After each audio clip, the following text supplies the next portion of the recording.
90% student just এই চিহ্নটির কারণে কোশ্চেনটাকে skip করে যায়।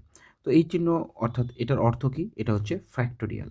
ফ্যাক্টোরিয়াল বলতে যদি 234-এর ফ্যাক্টোরিয়াল এখানে আছে, এটার অর্থ হচ্ছে যে 234 থেকে শুরু করে 233 হয়ে 1 অবধি সমস্ত সংখ্যাগুলোকে যদি গুণ করি, মানে 5 ফ্যাক্টোরিয়াল যদি আমি নেই, তাহলে কি হবে যে 5 থেকে শুরু করে 5, 4, 3, 2, 1 এভাবে কি হবে 1 অবধি আমরা গুণ করব। ঠিক আছে?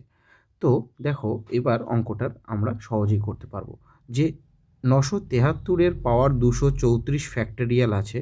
তো যখন আমি 234 ফ্যাক্টোরিয়াল অবধি করব, তখন অনেক জায়গায় আমার অনেক অঙ্ক থাকবে যার শেষে কী থাকবে? 5 থাকবে।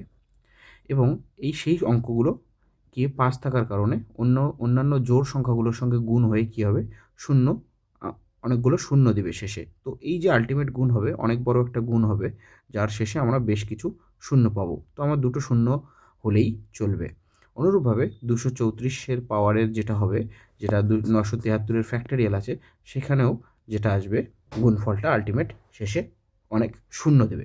তো আমরা বলেছিলাম যে সাইক্লিসিটির নিয়মে, বিভাজ্যতার নিয়মে যদি শূন্য থাকে তাহলে কি হয়?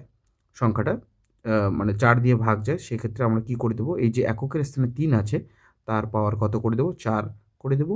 এবং এখানে 4 আছে এবং 4 এর পাওয়ার কত হয়ে যাবে? 4 এর পাওয়ার এখানে আমরা 4 করে দেবো। অথবা ডিরেক্টলি আমরা লিখে দিতে পারি যে 4 এর পাওয়ার এখানে কী হবে? জোড়া সংখ্যা আসবে। আর জোড়া সংখ্যা আসলে এককের স্থানে কত থাকে?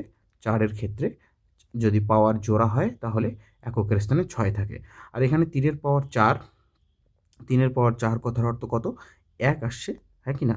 তো 1 আসছে, দ্যাট ইজ এই সংখ্যাটার এককের স্থানে আল্টিমেট কত থাকবে? 6 থাকবে। তো এই ধরনের আরও কনসেপচুয়াল ভিডিও পেতে আমাদের চ্যানেল ম্যাথ ইজিফাইডে সাবস্ক্রাইব করুন।